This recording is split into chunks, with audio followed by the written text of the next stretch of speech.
district. And then, so what we'll do is just go around and have everyone introduce themselves before we get started. So we'll start with the first name that I see on the list is Miss Peggy. You're muted. Good evening, everybody. My name is Peggy Hull. I'll be your facilitator for the night. I have a company called Superior Support Services, as well as a not-for-profit called Future in Action.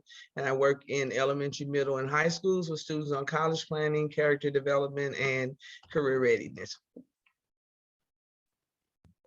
Thank you. Next is Miss Higgins. Okay. Hi, my name is Alicia Higgins, and I have a junior at Riverview Gardens High School, Jayla Higgins. Awesome, welcome. Miss Graham. Hello, good evening, everybody. I'm sorry I have my camera off. I apologize. You really won't want to see my background. I'm just kidding. But I do apologize for that. And I would just want to thank all my parents and students for coming out. I'm the senior counselor at the high school. Awesome, thank you for attending. Miss Anaya, or is it Wharton? Yes. You can say your name and what school you attend or where you're calling from. Okay. My name is Anya Wharton, and I go to Pattonville High School. Awesome, welcome. Mrs. Liddell. I'm Deidre Liddell, the District Intervention Coordinator for Riverview Gardens School District. Thank you. All right, I have a Miss Watson. My name is Javont Watson, and I'm a senior at Riverview Gardens High School. Welcome. Jones. Johanna Jones. Yes, my name is Johanna Jones, and I am the parent of Anya Wharton. Welcome. All right, so I'll do a couple more and then we'll just get started. Is it Courtney? Hi, my name is Cordelia Stewart. I am a parent of Courtney Stewart, and she is a senior at Riverview Gardens. Welcome. And last but not least, we'll end it with Jada.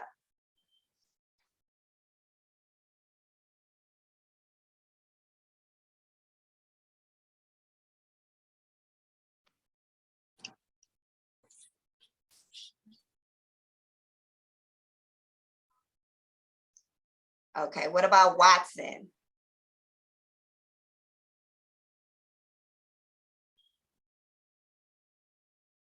I already said. We already spoke. We have Miss Payne. Okay, Miss Payne, if you can introduce yourself, tell us your name and where you're calling from. Hi, my name is Miss Payne, Alicia Payne. I am a teacher from Westview Middle School, and I'm listening in tonight to find out more information as I myself still have younger kids at home. Thank you for attending. So I'll turn it over to you, Ms. Hall. Thank you. Okay, thank you. Welcome, everyone. I'm glad to see a lot of people out. I was really excited to see that there are some senior parents and students online. So this is going to be a two-part series. The topic is about scholarships. So what I'm going to do is I'm going to share my screen with you guys and we'll get started.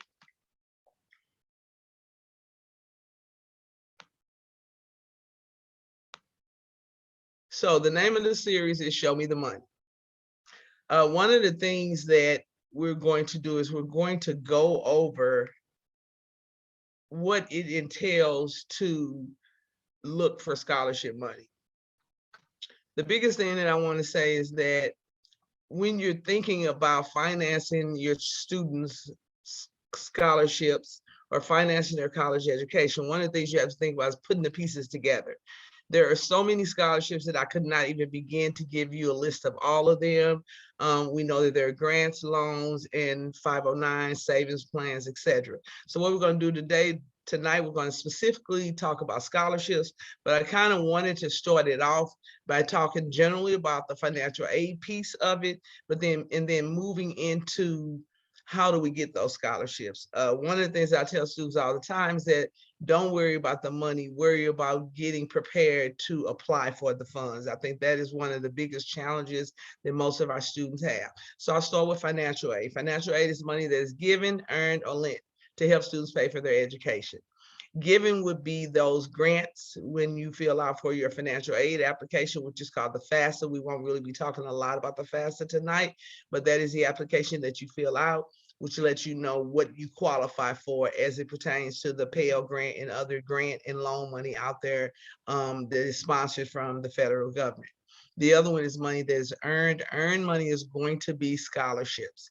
It's going to be whether it's from some specific skill your students have, whether that be sports, whether that be playing a musical instrument, whether that be their GPA, their ACT score, etc. And of course, the last one is the one that people call the big bad wolf, and that's going to be the loan, money that has to be repaid. Generally, what most of the time happens is these three things are put together, and that is how you get what is considered your financial aid package. So if I go over grants, as I said earlier, grants is money that is given. Usually students fill out the financial aid application. Though we're not talking about that today, I will say for the seniors on here, most of the time that deadline is going to be the first week in February, and you want to make sure that you get your FSA ID done as well as your application, because if you don't, a lot of times you'll lose money. And schools right now are thinking about who they're going to award the money to. So if your applications are not in, you're basically not on their radar to receive that. The second is work study. Work study is just where a student works on campus, usually 10 or 15 hours a week. And a lot of times what schools do is they make that part of their financial aid package. I usually tell parents don't consider that when it comes to paying tuition, because students actually get a paycheck for that. And then more times than not, they're going to use that probably for their little spending money. Loans, again, I said money that has to be repaid back. The biggest thing I want to say about loans is shop around. I know that when you do the financial aid application, you usually see that you qualify for that loan money. Most students are going to qualify for up to $5,500 a year in their freshman year, but there are other loans out here where the interest rate is lower. So I just been shop around. And last but not least, we said scholarships, which is going to be our focus tonight. That's going to be money that is awarded based on exceptional academic achievement. As I said earlier, that would be ACT, GPA, outstanding talent. That would be whether they play sports or possibly a musical instrument or any kind of talent that your student had. And last but not least, the financial aid, which would be the grant. Scholarships come in two different forms. There are need-based scholarships. I mean, those scholarships are generally based on your financial situation of your family. And when you do the Pell Grant, that's what determines what that financial situation looks like and what you're going to qualify for. So normally what the Pell Grant does is it looks at your income as well as your student's income. The second one is merit-based. Merit money is going to be generally based on how well your student looks on paper. They're going to look at the GPA, ACT, etc. So getting to the scholarships. As I said earlier, one of the biggest things that I think people should remember is don't worry so much about where are the scholarships. Work on making sure that you qualify for the scholarships and that you are prepared to do the scholarships. Senior year is very, very stressful for students in most cases because they're working on trying to graduate. You know, they have prom, they have all these different things coming up, but at the same time, they have to multitask and work on the second chapter of their life, meaning that transitioning into college and find the funding for that. So the very first thing that I tell students to do, whether you're a freshman or a senior in high school, you should start a college scholarship resume. What that resume should entail is that it should entail all the extracurricular activities that you have been involved in throughout your high school career or that you will be involved in. One of the things that I tell them is create that resume, save it into your Google Drive, and as you proceed through your years in high school, just keep adding information on there. As I said earlier, the bottom line is that it's going to be based on how well you look on paper. 90% of scholarships now are done online. So a lot of times you don't even get to interview with the scholarship committee. They're just generally looking at your makeup as it pertains to your application. The other thing that you would list on your resume is going to be volunteer hours. My general rule is, if you are a student and you are looking to receive a full ride to college, I would say that you should have 200 plus hours of community service during your high school year.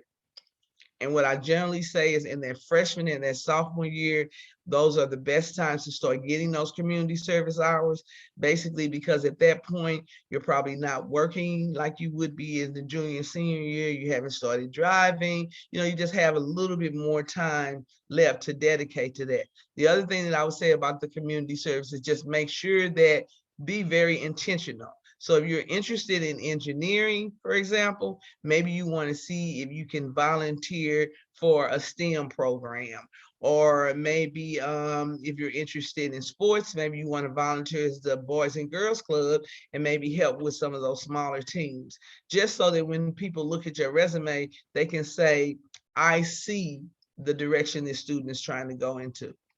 Next, my thing locked up. The next I would say is any leadership roles.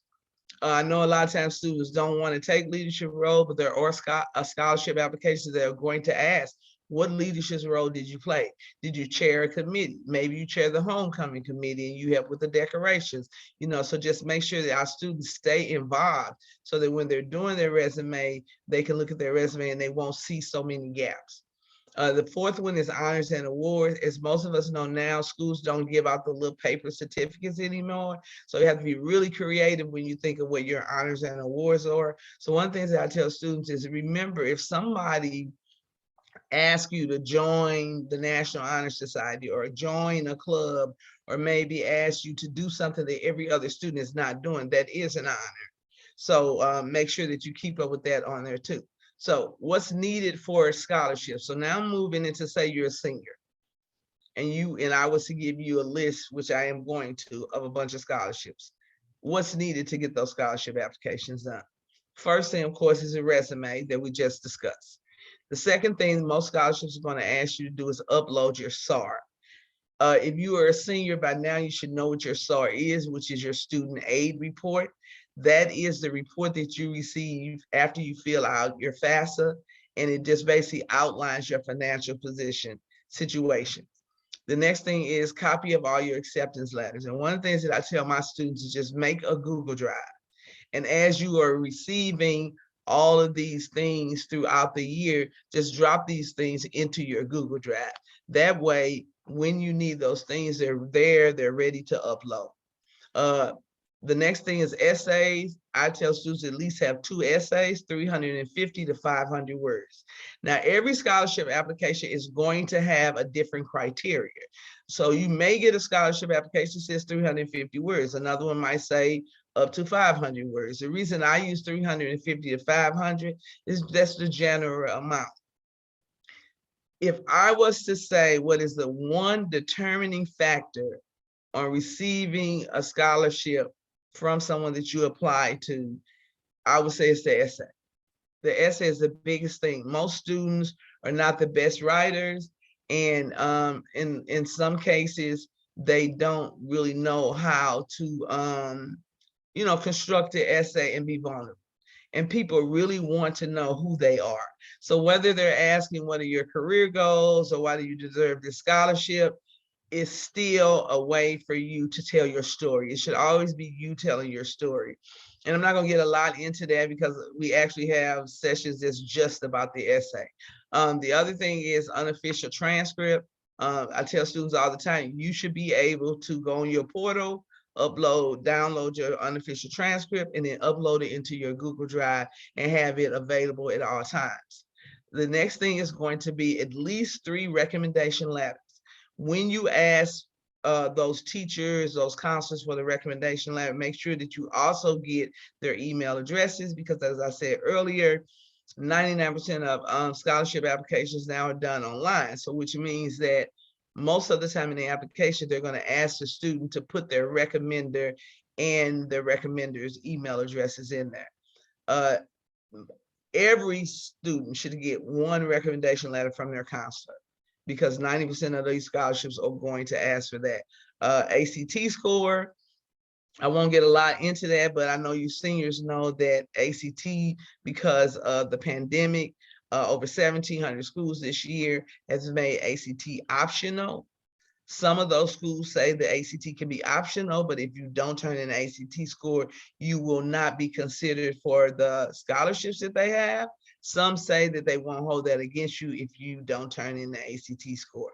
One of the things that I tell the students is take the ACT the first time, do not put any schools on there, see what your score is. If your score is really, really low, then think in terms of maybe applying using the optional criteria if you know that your score is so low that you may not be accepted into that school.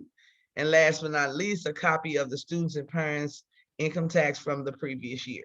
So those are the general things that most scholarships are going to ask for. This is a very long list, especially for a senior that's starting this list in the senior year. So which is one of the reasons that anybody on here, if you have freshmen or sophomores or even juniors, it's really a good idea to kind of get started now with that. So I told you earlier that we're going to have a 2-part session. So what I'm going to do tonight after that is I am going to just share with you some different scholarships. The second session, we will actually take an application and fill that application out step by step together. I think if there are any students on here, it'll be a really good opportunity for them, because sometimes you do get a little caught up with how to do the application. And sometimes it's overwhelming because you're doing something that you generally didn't do before. So that's why I kind of wanted the second session to be really just digging in deep and looking at some of those applications. So I'm going to share a few links with you guys on some scholarships. Well, the very first one I'm going to share is Scholarship Central. Now, this is actually a scholarship database.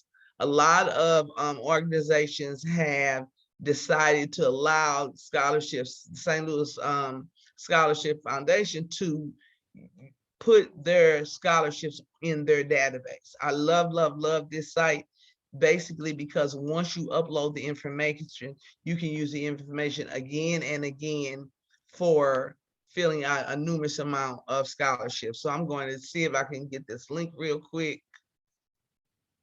Load up now. Okay. And so what will happen is when your student clicks the link, they'll just go to sign up. They will have to do a pre-application, and part of that pre-application is going to ask them a few of the things that I told you were on the list. It's going to ask them to upload their unofficial transcript. Once they do that, they will get an email back, and that email will tell them that, okay, click the link, verify. Once they do that, they're going to tell them which of these scholarships they believe that they qualify for based on their application. One of the things I tell students is don't go by that. Look at the entire list. And another thing that I love about this, if you see, these are the scholarships that this particular database has. And as you go down the list, more are getting added on.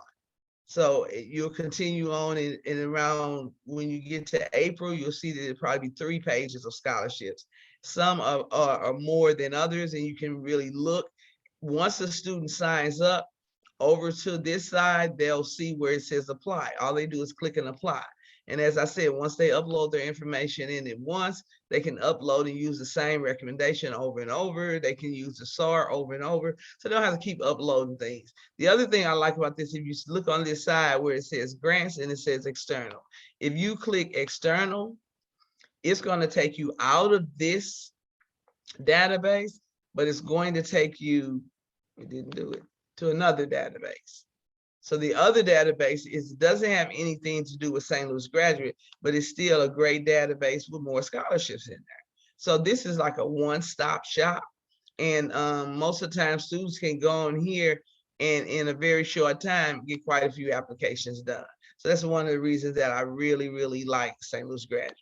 So the next scholarships that I'm going to highlight, and this one is due in a couple of days, but it would be worth looking at for you seniors if you have some of the things that I have said that you need to have on the list, because this is actually a full ride scholarship. It's called James L. and Nellie M. Westlake. One thing I want to say to you parents and you students on here, don't worry about the links to these scholarships, because at the end of the presentation, I will share a link with you. And when you click that link, all of these scholarship links will be in there. So I don't want you to think that you have to write down every name and keep up with this as we're progressing. The other thing that I want to say is, if you have questions as I'm presenting, please feel free to put those questions in the chat so we can make sure that we get everybody's questions answered before the end of the night. And as you see, this is just a graduating senior, full-time, going to do a full-time at a four-year university, or you can actually even go to a community college and have completed your first 2 years of community college. As long as you're at the sophomore and junior level, you can also apply. Demonstrate financial need, adjusted gross income of $60,000 or less, and an expected family contribution of $7,000 or less. Now, the trick to the scholarships as far as need-based and merit, we talked about that earlier. The unfortunate thing is most merit scholarships come out anywhere between August and November. Those are going to be the scholarships that are $10,000, $15,000, $20,000. Unfortunately, what happens every year is a lot of students are not prepared as far as having that list that we just discussed to fill those applications out. So a lot of times they miss that first round of scholarships. Right now, we're actually in the second round. So from now till mid-May, there are going to be so many scholarships coming out, but I want to be honest with you guys, a lot of those scholarships are going to be more need-based than merit-based. There are some that are merit-based. So the next one is Delta. I love the Delta scholarships. Number one, because they have 5 of them with different criteria. They have one just for African-American boys. They have one, the Dream Scholarship is actually for students who are already in college. And I like that because another challenge is making sure that we finance college for all 4 years. We're not just trying to get our students in college, we're really trying to get them through college financially. And on that note, I also like to say that, remember, if you do have students in college or your students are seniors and they will be going to college, this process continues all 4 years of college. And even once they decide, if they decide to go to graduate school, next year, the only difference is they'll be applying for undergrad scholarships. So this is the Delta, and I won't click it, but if you click the site, like I said, I will click it. I got all the links on here. You click the site, the applications are there. You just scroll down and it shows you. Now, Delta may not have put their new one on here yet. I'm not sure if the new one is here yet, but if you click down, see there they are, there the qualifications are. Click download the application, or you can apply online with the Delta. You can do either one. The next one that I'd like to highlight tonight is the Masonic Scholarship. Excuse me, went too far. Most of you guys probably heard of the Masons. So this is their scholarship. Now they have a total of 4 scholarships. And if you look at the list, one of the scholarships is actually worth $13,000 a year. Not a bad scholarship to put a little time in and apply to. So again, if you click the link, you're going to get that scholarship, and then you can pick which one you qualify for. I think they'll only award you one, but you can apply for more than one. And the next one is William Clay. Everybody know who William Clay is. The only qualification for this one is, senior in high school, and you have to make sure that you live in the 22nd Congressional District. If you're a student at Riverview Gardens, you do. And the Clay actually has two different scholarships. One is a STEM scholarship, where I think you need to have a 3.0 or a 3.5 and be majoring in some kind of STEM programming, engineering, pre-med, biology, etc. The other one is an educational scholarship, and it doesn't really matter what you major in. Another reason that I like the William Clay Scholarship is most of the time the scholarships is up to $4,000 and it's renewable. So which means your student won't lose that money throughout their college years as long as they keep a 2.0 GPA. So I really actually like this one too. And again, like I said, if you click the link, you're going to be able to get right to that scholarship.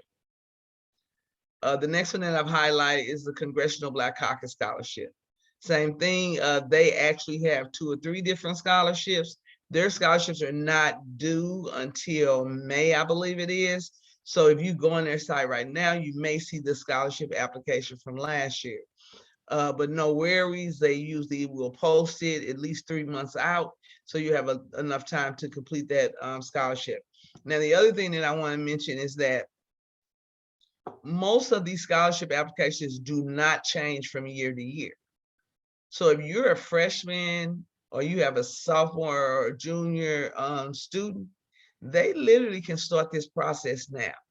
One of the things that I did with my students is I had them create files, and they literally filled the applications out earlier in their high school years and then just updated. So then in their senior year, they didn't really have the stress of trying to put all those things together. If you notice the first slide I had, I said it's $100,000 dream. I should probably change it to 120 because a lot of schools, the tuition has went up. But it really is, it's a lot of work, but it is a lot of reward to the work. And I do believe that it's doable. My daughter actually went to where at the time it's called University of Missouri at Rolla, and she got a full ride. So now she's a mechanical engineer, and she actually graduated 0 debt. My son went to Mizzou. He's a financial advisor now. He graduated with $25,000 debt, and literally the loan that we got him was 0% interest. He paid $500 a month for 5 years, and now he's debt free. So it's just all these things that you can look at when you're thinking of how you're going to finance your college education. Now, this one is not necessarily for seniors, and I don't know if Riverview already pays for this, but I did want to make you guys aware this is a new scholarship that has come out from the state of Missouri. And what it does is it pays for your student to do dual enrollment and get dual credit while they're still in high school. And I think most of you guys know, like, dual enrollment is where your student will go to St. Louis Community College, SLU, UMSL, they'll take a college level course, and they'll get college credit for their course as well as high school credit, as long as they complete the course successfully. You do have to attend the school that has A+, and that you have been at that school at least for 2 years. I think I'm almost positive Riverview Garden has the A+ program. Hopefully, if you have a student, whether they're a freshman or a senior, make sure that they talk to their counselor and sign up for the A+ program. A+ program, if they meet the criteria, they have to do, I think, 80 community service hours, keep a 2.0 GPA. And what that does is that allows them to get their first 2 years at a community college free. Now, if they decide that they want to do a 4-year college, there are some schools in the state of Missouri who will take that voucher and give those students $1,500, $2,000, for that voucher. Now, I've only highlighted 6, 7 scholarships. When you begin to research, and even when you look at some of the links that I'm giving you in the document, you will see there are many more than that. I have National Society of Black Engineers. That's the one I'm actually using on here as a sample. So what happens is sometimes it can become very stressful. So what I tell the students that I work with regular is we create a database. So it's really just a simple Excel or Google sheet where they're just going to, every time they find a scholarship that they qualify for, they're just going to put it on their list. And they're going to put the pertinent information about the scholarship on the list. So that way, when they're completing their applications, they can just check off. Okay, I have the transcript. I have the 3.5. You know, I mean, I've done the essay. And then it's just an easier way for them not to have a lot of information and to stay organized, to be honest. You know, I think another thing that I think that when it comes to students working on scholarships, they really should have a schedule because it's a lot going on this year. So a lot of times if they have a schedule, it'll allow them to commit to their process. Because after all, I know that there are a lot of students that work and do a lot of things, but what I try to tell the students is this: how many hours do you have to work to make $1,500? So if I give you a scholarship and it's worth $1,500, it's going to take you an hour and a half, 2 hours tops to finish it. Set aside that time to finish it. You know what I mean? Maybe instead of you working 6 hours, you'll go in and you'll work 4 hours so that you'll have 2 hours there for that particular scholarship. Okay, this page here is just going to be a lot of search engines. And again, as I said, once you get the link from me, you'll be able to see these. Then what I like about, I'm going to tell you the ones I like and tell you why I like. I like Unigo. I used to go on Unigo and say, hey, it's okay, it's okay. Then I had a student and him and his parent really, really worked on Unigo because they were not Pell Grant qualified.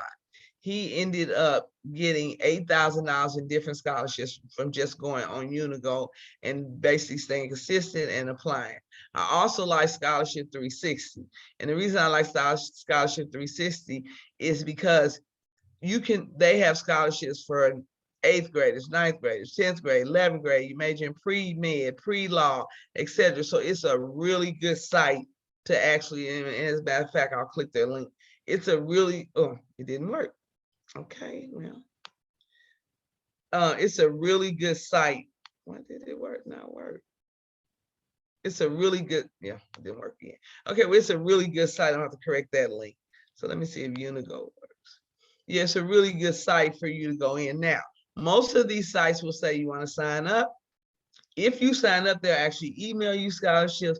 Unigo has a scholarship of the month. So every month, they email me a list of scholarships. Now, one thing that I will say to students, if you're going to use the scholarship database, create another email just for that information, because you don't want to get inundated with all those scholarships where you miss some other important things that's coming across your email. So I just always think it's a good idea to maybe just have an email just for college. You know, so that way you won't get it mixed up with different things your teacher is sending you or different other things that you need to catch.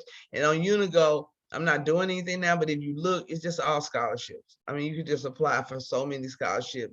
And as I said, they list them every month. So mostly all of these sites generally do the same thing.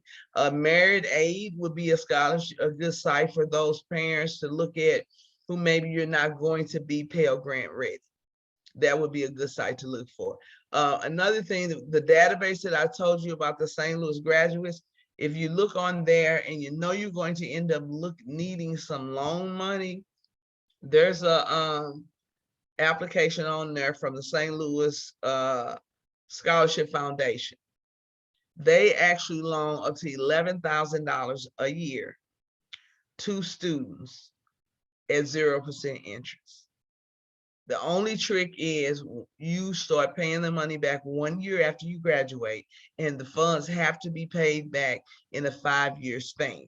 So which means that your note may be $400 or $500 a month, But I always tell students, if you graduate and you're 22 or 23, you come out of school, you're making $40,000, $50,000 a year. That's more money than you ever made. You're probably not gonna miss the $400 or $500, and then it's gonna allow you to be debt free. So with that being said, I really like them and I think it's worth it. So let me make sure that my link works before I say I'm going to share. Yeah. So here's the link. And if you notice, all I did was copy and paste all the stuff that I told you about. So I will make sure that that link goes into the chat. Let me copy this link real quick.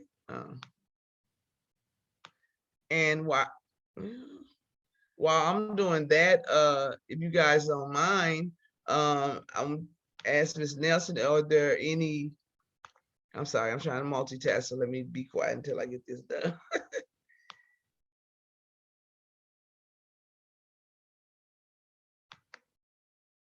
So I'm going to put the link in the chat, and then I'm going to stop the share, and then I'm going to open it up for questions.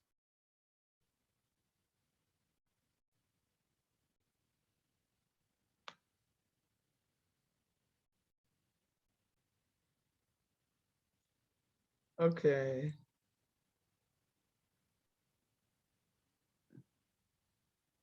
Okay, I think I can't really see the whole thing in the chat. I think she's saying you work in Missouri, but you're an Illinois resident. So your student is in Illinois, goes to Illinois high school. And if your legal address is in Illinois, you probably should be looking at Illinois scholarships. Now, a lot of the Missouri scholarships will say a Missouri or Illinois resident.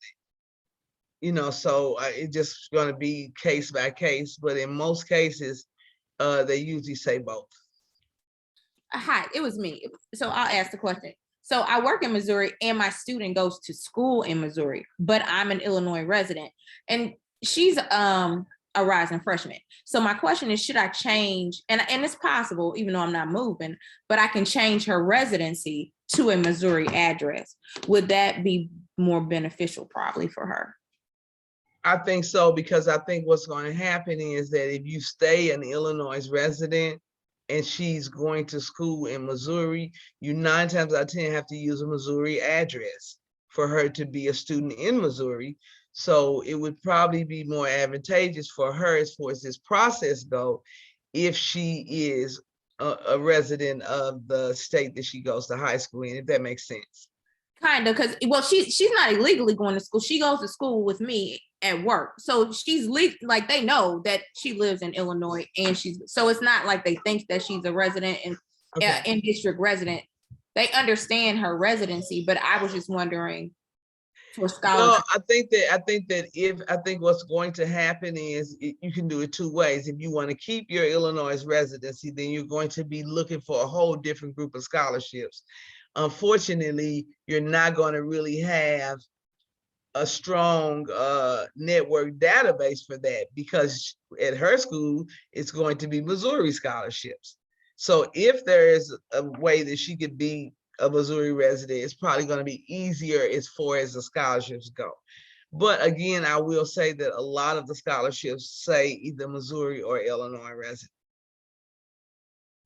So that's kind of tricky, you know. Thanks. So anybody else? I'd like to hear from some of the senior students on here. You have any questions? That was a lot of information in a short amount of time.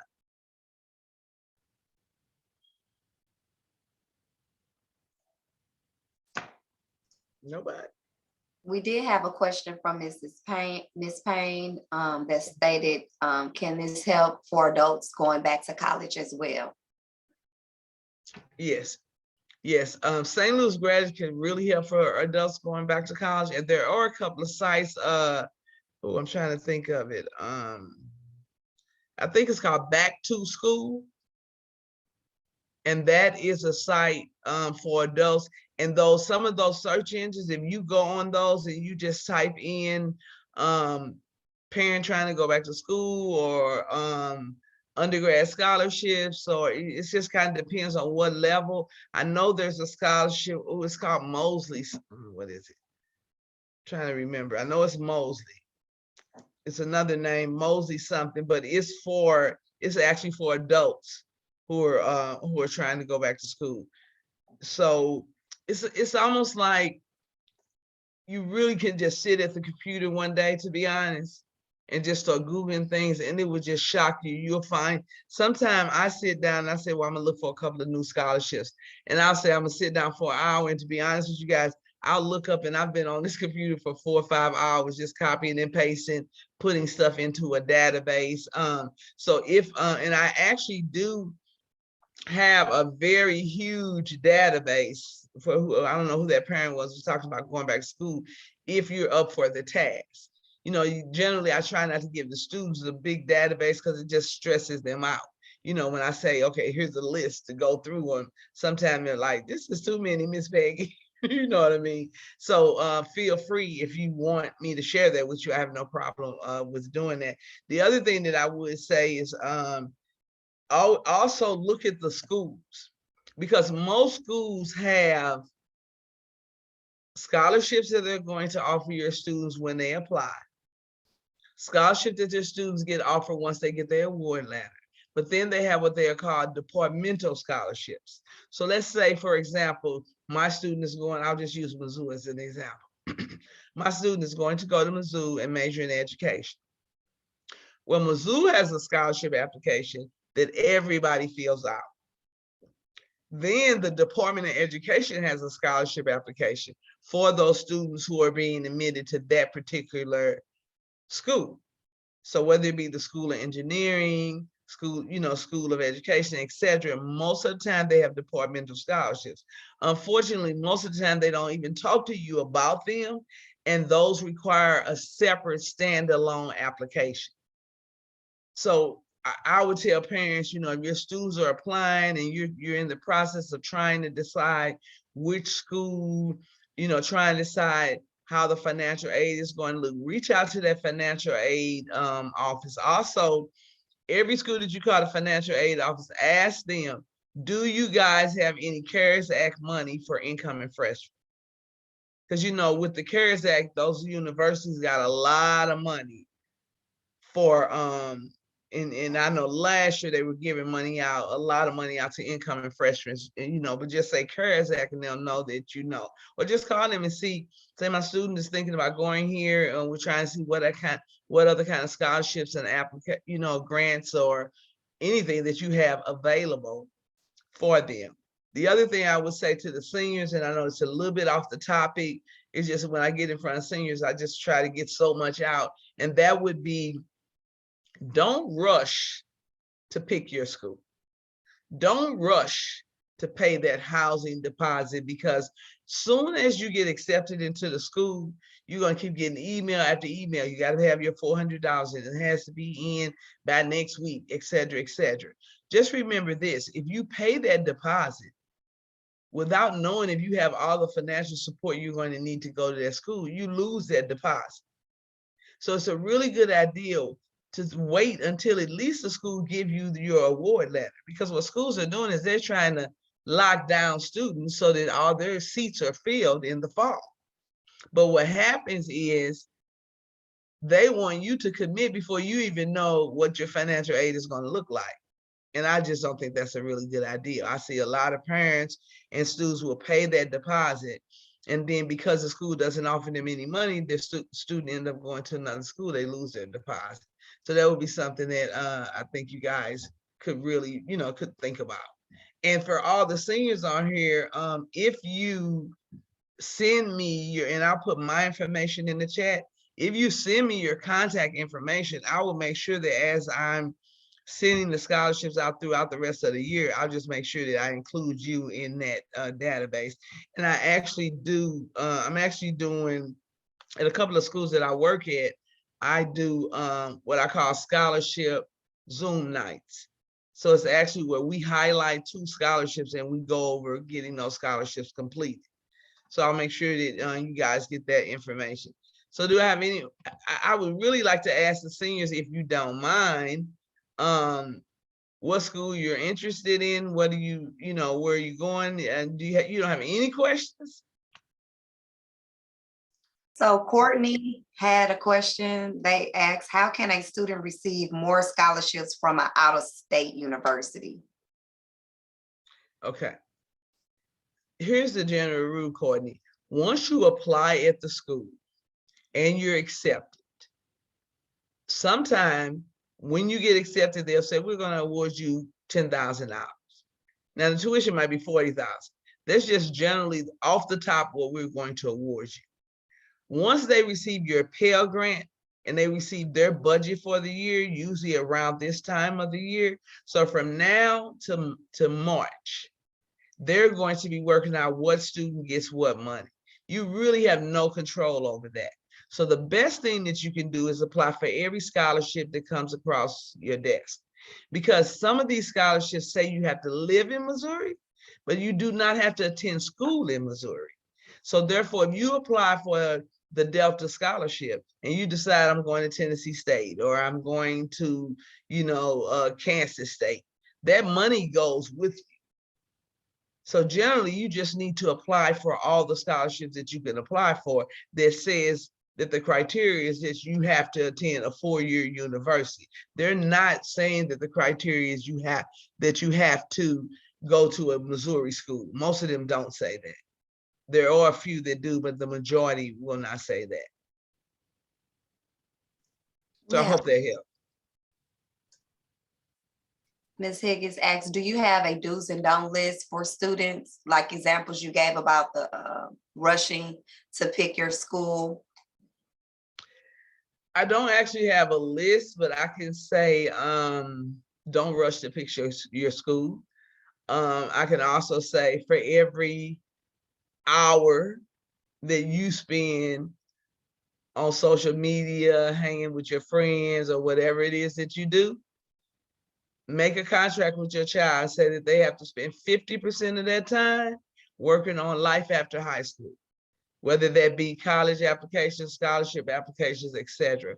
Hold them accountable for their future. And I promise you guys, once they get on their campus, they will really, really appreciate, the fact that you did that. The other thing I would just say, just work on the process. Hold them accountable, and that could mean a lot of different things. Don't pick a school real fast, and also when you're looking at a school, look at the size, the location, the class size, the cost, because just think like this, students will say, well, I want to go to Miami University. So they may get enough money to go to Miami University, but what you got to think in terms of how much is it going to cost for them to come home Thanksgiving? How much is it going to cost for them to come home Christmas? Is it going to be a problem if something, we don't want anything to happen, but if an emergency happens, can I get there? So all those things are added costs that you're going to add on. And the other thing I would say is even when you look at historically Black versus PWIs, I tell parents all the time, there are pros and cons for both. But most of the time, I will say, even with historically Black, don't veer away from that, because in most cases, they're not going to offer you as much money as a PWI was initially. Number one, they don't have it. Number two, generally, after that first year, if your student does well there, a floodgate of funds can come open if your students apply. So it's just all those different just pros and cons. Just make you a list of what you're looking for, and then a list of what the criteria should be. So should it be Johnny wants to go to the University of Miami and I don't want to stop him from doing what he wants to do, so I'm going to almost go bankrupt for him to go to the University of Miami. You understand what I'm trying to say? So you just have to keep it in terms where you're looking at your budget and making sure that you understand that this is going to be for 4 years. The other thing that I would say is if you have the opportunity to take your child, or they have the opportunity to visit the schools, that would be a great way. I think that most of the time, if a student sets foot on a campus that they're interested in, I think they'll know whether or not they want to be there for the next 4 to 5 years. So sometimes we don't have the opportunity to look at all of them, but if they're looking at some local schools or some schools that you can visit, I would strictly say visit that. If you can afford it, I would say look and see. I know with COVID, they're not doing it as much, but we used to take a group of kids every spring break to a bunch of HBCUs on a college tour, you know, so just kind of things of that nature.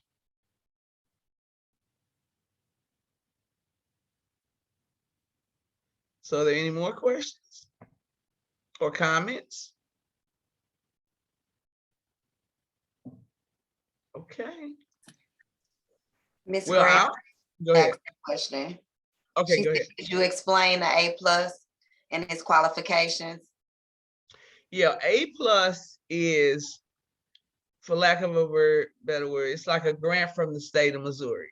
The funds come in from gambling.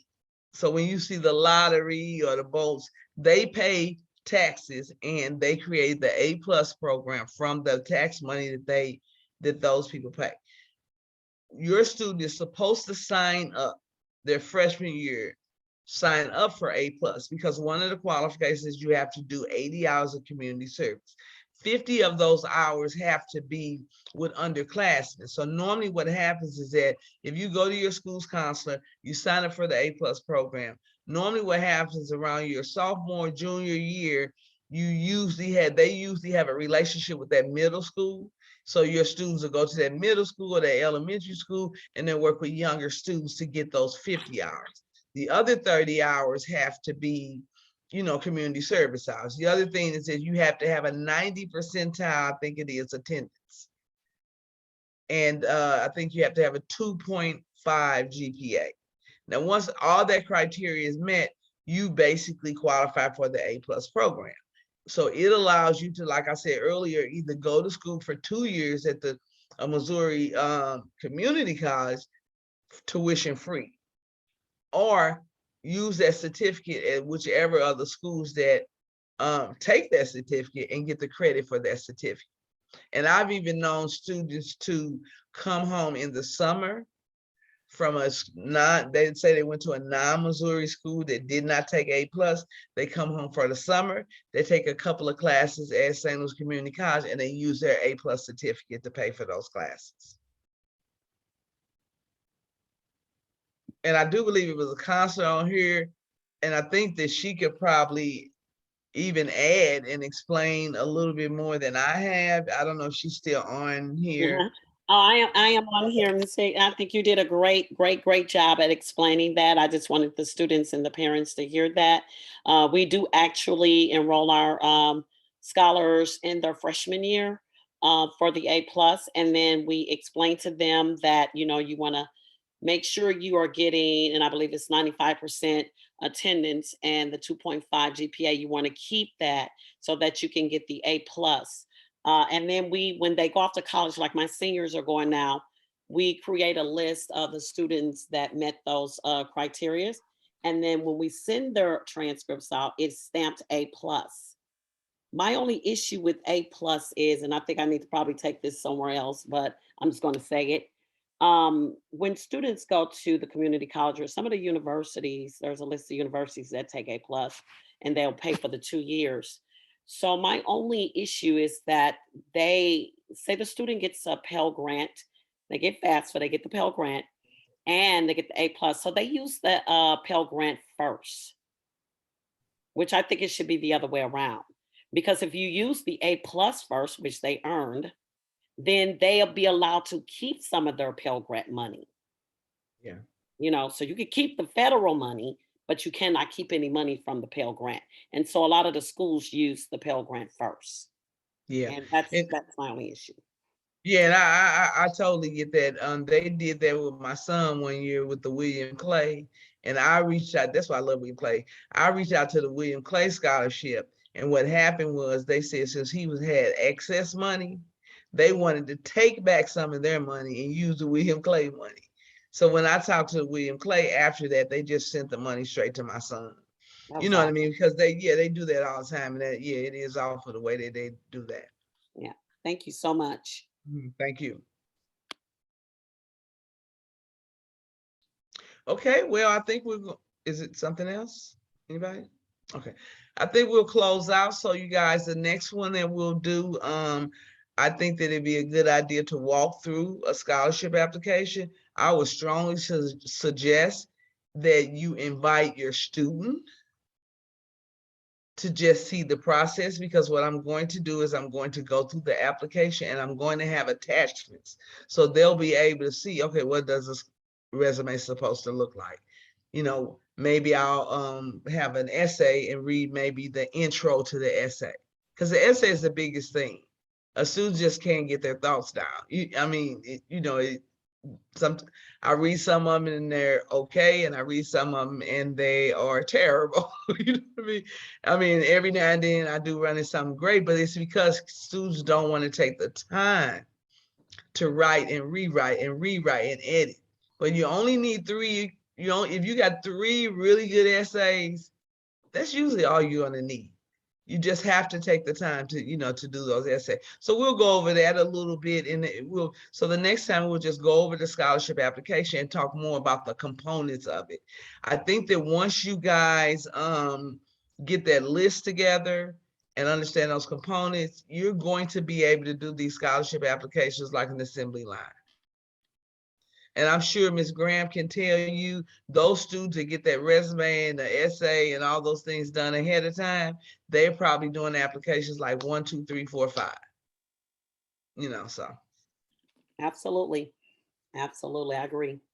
Okay, so Ms. Nelson, thank you. And you want to say something to close us out? Yes, Dr. Patton is unmuted, so I wanted to see if Dr. Patton wanted to say anything. I was trying to hide out. Ms. Peggy, thank you. That was very good information. I appreciate you taking the time with our parents and our students to support them. I also want to thank Deirdre Liddell for being on, and Miss Alice Graham for being on too. And we may have some other district employees that's here to support our students, but I wish I was listening to you and I was thinking, man, I wish I had all this information when I was applying to college, because I graduated in debt, and there's probably like at least 5 or 6 people that can raise their hand right now and say they're in debt from it too. So I just want to say thank you for supporting us. Thank you for working with Lakeisha. Lakeisha, another job well done. Thank you for your commitment to our students as well. Thank you. Thank you. Thank you again, Ms. Becky, for doing this. Thank you, parents. Make sure next time you bring your students, bring another friend. Let's bring more people. I appreciate it. Thank you again. And that concludes the meeting. Thank you, guys. Good night, everybody. And thanks again. Good and night, good luck. everyone. Thank you. Good night. Good night.